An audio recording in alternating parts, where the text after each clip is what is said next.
In 2022, a code enforcement officer in a small California town stumbled upon something that would expose a dangerous gap in America's biosecurity. And what she found in that warehouse would eventually lead investigators to a second illegal laboratory operating out of a Las Vegas rental home 4 years later. This is the story of two secret biolabs, the Chinese fugitive who ran them, and the federal agencies that failed to take the threat seriously. December 18, 2022 brought what seemed like a routine complaint to the Reedley Code Enforcement Office in California, where someone reported an illegal plumbing connection at a warehouse on 850 I Street, with just a green garden hose visible from outside the building. Officer Jessalyn Harper went to investigate the next day on December 19th, and what she discovered turned out to be anything but routine. Approximately 1,000 mice crammed into overcrowded, inhumane conditions filled that warehouse. But these weren't ordinary mice because they were genetically modified, transgenic mice engineered to have human-like immune systems. Harper also found 32 refrigerators and freezers, thousands of unlabeled vials, and laboratory equipment scattered throughout the space. And this warehouse wasn't tucked away in some remote industrial area, but sat directly across from a residential neighborhood, next to a railway line, and within walking distance of the town's high school, city hall, and water supply. Local officials began investigating, and the scope of what they'd uncovered became increasingly alarming. The Centers for Disease Control and Prevention eventually identified at least 20 potentially infectious agents at the site, which meant HIV, tuberculosis, malaria, hepatitis B and C, dengue fever, chlamydia, E. coli, SARS-CoV-2, rubella, and more. Some vials carried labels in English, others in Mandarin, and some in an unidentified code, while many had no labels at all. But even more disturbing was one freezer with a label that simply read Ebola. Universal Meditech Incorporated operated the warehouse, a Fresno-based company owned by a Chinese national named Jia Bei Zhu, who also went by the aliases David He, Jesse Zhu, and Qiang David He.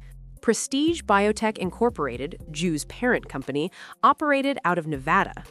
Zhu is a 62-year-old Chinese citizen with a master's degree in cellular biology, but his resume includes far more than academic credentials because he's a wanted fugitive from Canada, where courts issued a $330 million judgment against him for intellectual property theft. Canadian courts found that Zhu had stolen American cattle-related intellectual property on an epic scale, creating dozens of companies across Canada, China, and elsewhere to facilitate his operations. And court records revealed something even more unsettling when Zhu stated that his activities would help defeat the American aggressor and wild, ambitious wolf.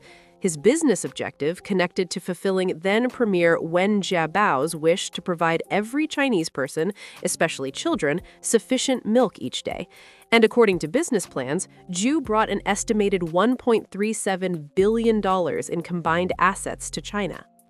Congressional investigators later found that Zhu had served as a corporate officer on Chinese state-controlled enterprises, military-civil fusion organizations, and private organizations partially controlled by the Chinese government. And he had also used an accountant with ties to entities associated with the Chinese Communist Party's United Front Work Department. Despite being a wanted fugitive, Zhu appears to have entered the United States illegally, using the false identity David He. Federal prosecutors alleged that between December 2020 and March 2023, Zhu imported cheap and counterfeit test kits from China, relabeled them as US-made and FDA and CDC-approved products, then sold them to Americans at a markup. 47,500 pregnancy test kits arrived in one shipment alone from China to a Las Vegas address, and the operation manufactured and distributed hundreds of thousands of test kits for COVID-19, HIV, pregnancy, clinical urinalysis, and nutritional deficiencies. But here's where things get strange. Because former CDC and FBI consultant Colonel Robert Kadlec, who served as a weapons inspector, pointed out a major inconsistency. Those genetically modified, humanized mice are exceptionally expensive to produce and maintain, which raises the question of why Zhu would have the overhead and logistical capability to keep these mice and store all those diseases if his business model centered on simply importing and repackaging cheap test kits.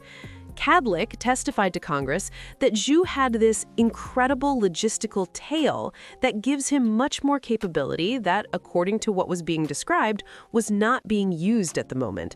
And what that capability was really for remains a question no one has definitively answered.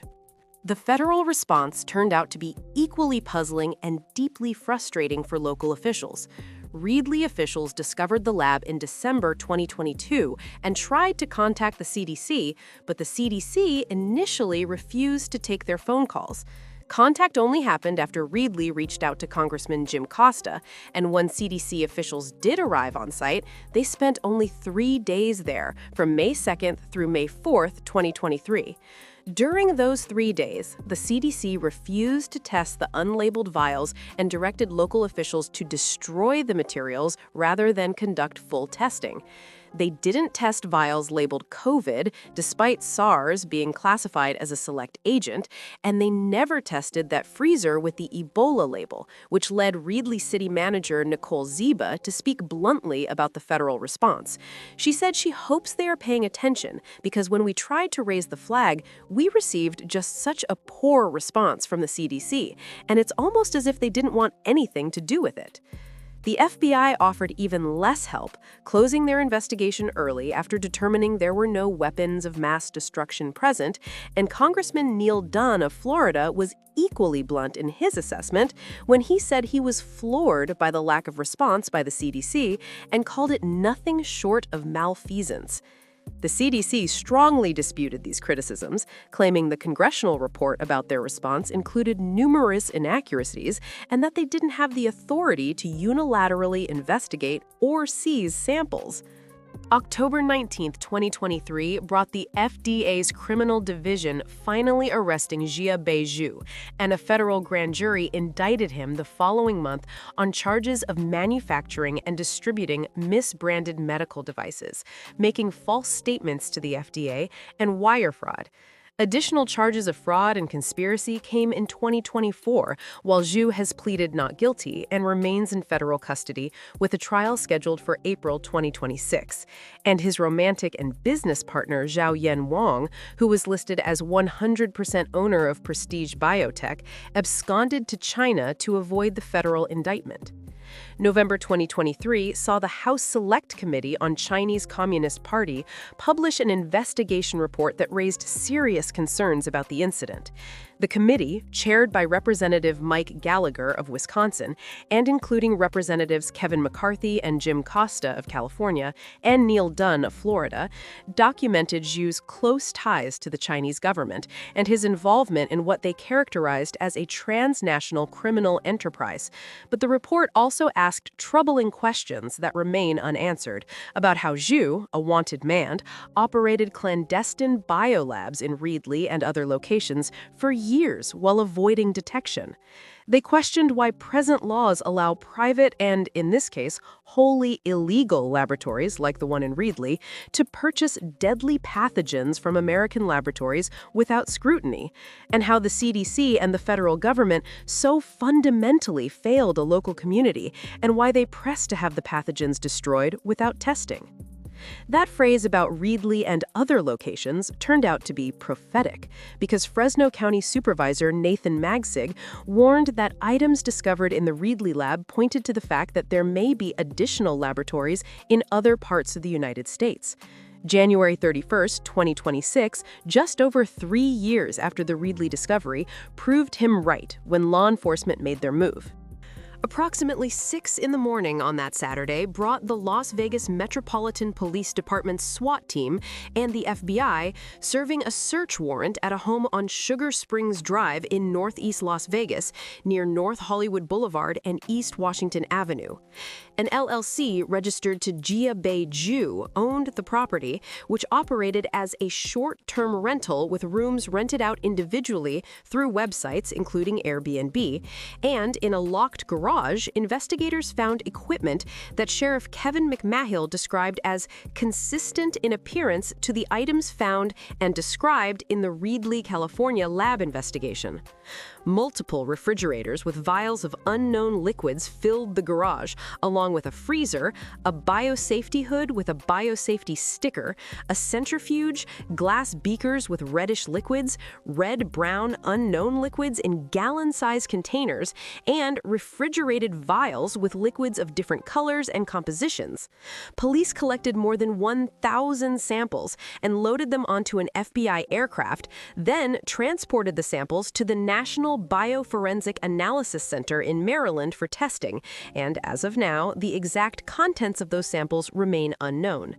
The discovery of this lab came through an unlikely source when a housekeeper, identified only as Kelly, entered the locked garage in April 2025 and discovered the materials. She didn't immediately contact authorities, though, waiting until January 9th, 2026, 9 months later, to finally reach out to law enforcement. And the delay came because the housekeeper became deathly ill approximately 5 days after entering the garage. Breathing issues, extreme fatigue, inability to get out of bed, and muscle aches plagued her, and she later described the garage as smelling like a hospital. Not like a clean hospital, but more of a foul, stale, stagnant air smell.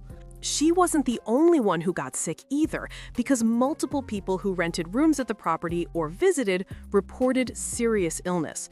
One woman ended up hospitalized with severe respiratory issues, and investigators even found many dead crickets in the master bedroom, while the housekeeper told police she believed the property manager would move the lab immediately if investigators contacted him, which is why she went directly to authorities rather than confronting him first. That property manager turned out to be a 55-year-old Israeli citizen named Ori Solomon, also known as Ori Salomon, who was in the United States on a temporary work visa and managed approximately 30 rental properties in the Las Vegas Valley for Zhu's various LLCs. Over 460 phone calls happened between Solomon and Jia Bei Zhu in the past year alone, while Zhu sat in federal custody, and according to police, Solomon is known to execute the business dealings for Zhu and transfers funds to Zhu's wife and business partner. February 7, 2026, brought Solomon appearing in federal court on a charge of possession of a firearm by a prohibited person after authorities seized 4 handguns and 2 rifles from his residence. He was released on his own recognizance, but faces both federal firearms charges and a state felony charge for disposal or discharge of hazardous waste in an unauthorized manner.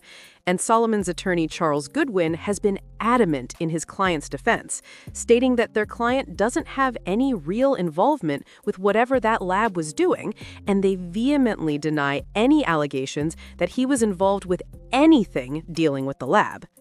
Zhu's attorney, Anthony Capozzi, similarly insisted his client had nothing to do with the Las Vegas operation, stating that he is not involved in any kind of a biolab being conducted in a home in Las Vegas, and what went on in that residence we are unaware of.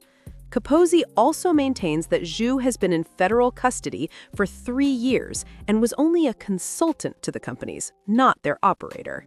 The FBI executed a new search warrant at the original Reedley, California location on February 2, 2026, the Monday after the Las Vegas raid. But what they were looking for and what they found has not been publicly disclosed. Police reports noted something else interesting about both raided homes in Las Vegas, which is that their power usage exceeded normal levels and matched the consumption typically associated with homes manufacturing narcotics. This entire saga reveals a disturbing gap in America's biosecurity infrastructure, because currently, privately funded laboratories without public funding are completely exempt from city, state, or federal inspections. Purchasing deadly diseases requires only a business license, while importing deadly diseases from another country requires only a permit, and there are no safeguards or monitoring for the acquisition of deadly pathogens. Bioterrorists could avoid detection by simply removing the labels from vials, as Nicole Ziba pointed out.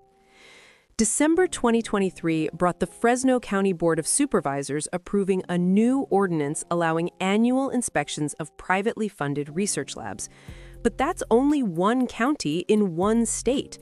Federal leaders, including Congressman Jim Costa, are urging Congress to reintroduce the Preventing Illegal Laboratories and Protecting Public Health Act of 2025 to strengthen oversight nationwide. And Senator Ron Johnson of Wisconsin summed up the threat by saying, "This is an enormous problem that's under everybody's radar, and it's very easy to obtain this kind of information and start doing this gain of function with CRISPR technology, which makes this a real threat to our national security."